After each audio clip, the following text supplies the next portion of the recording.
Ang babae sa bintana, the woman in the window. Setting: isang lumang bahay sa probinsya ng Laguna. Non-kwento. Lumipat si Ana sa probinsya para magpahinga mula sa stress sa Maynila. Namana niya ang isang lumang bahay ng kanyang lola na matagal nang walang nakatira. Sa unang gabi, tahimik ang paligid. Ngunit habang natutulog si Ana, napansin niyang may kumakaluskos sa bubong. Pusa lang yan, sabi niya sa sarili. Pero pagsapit ng 2:00 ng madaling araw, may narinig siyang katok sa bintana. Tok, tok, tok. Paglingon niya, may nakita siyang babaeng nakaputi, mahaba ang buhok at nakangiti pero maputla ang muka, halos walang mata. Napapikit siya. Pagdilat niya, wala na ito. Kinabukasan, nagtanong siya sa tindera sa kanto. Ana, ate, may kapitbahay ba sa likod namin? Tindera, wala nang bahay sa likod nyo. Nasunog yon nung dekada ati. Ana, may nakita akong babae kagabi sa bintana ko. Tindera, biglang natigilan. Huwag mo na lang pansinin. Diyan din daw siya tumira dati, bago siya sinunog ng buhay ng asawa niya. Ending. Sa huling gabi, bago siya umalis, muli siyang ginising ng katok sa bintana. Tok, tok, tok. Ngunit sa halip na bumangon, tinakpan niya ang kanyang ulo ng kumot. Maya-maya lang, may naramdaman siyang bumubulong sa tenga niya. Sa susunod, ikaw na ang sunod.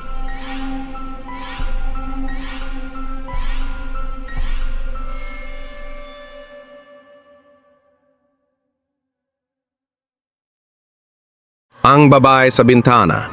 Part 2. Ang tunay na nilalang. The woman in the window.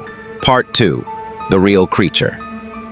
Setting: lumipat na si Ana sa bahay ng pinsan niya sa Batangas. Akala niya ligtas na siya. Si man ligtas na siyapos. Ang mga nangyari sa pagkuha ng anak. Pinaala si Ana sa kanilang bahay sa Batangas. Ang babae si Lita. Matapos umikot si Ana, naakalok niya ang kabuot na panahon at tumalaki ng anak niyang pinto. Sa ilalim ng pagsiglap ang buhay niya nang lumaki ang kanilang kapay, naumita niyang pangunahing nangangalaga ang mga kahalilang niyang pamilya. Kumibansa na ikala rin niyang pagdakip ng buhay nito.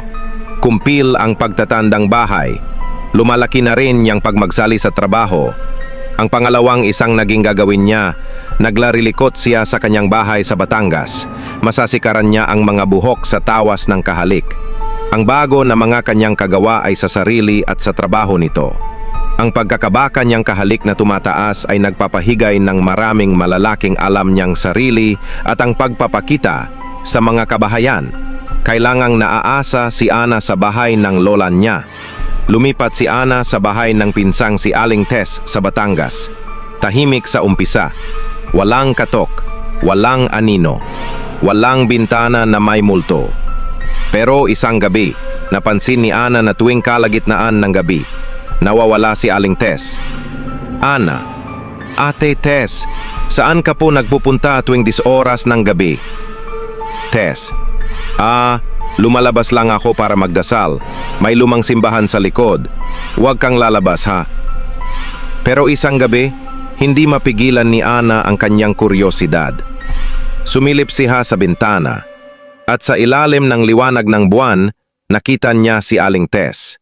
Pero ibang-iba ang anyo. Mahaba ang kuko, nakatiklop ang likod, at may mahabang dila na humahaba pahabang nilalantakan ang isang itim na baboy. Ana, bulong. Aswang? Ang takas. Kinabukasan nagunwari si Ana na may kailangan siyang bilihin sa bayan. Ngunit bago siya makalabas ng bakuran, hinarang siya ni Tess. Tess, saan ka pupunta, anak? Ana, kinakabahan. Sa bayan po, bibili lang ng shampoo. Tess, nakangiti.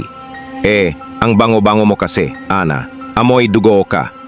Biglang tumalim ang tingin. Sayang, akala ko makakatagal ka.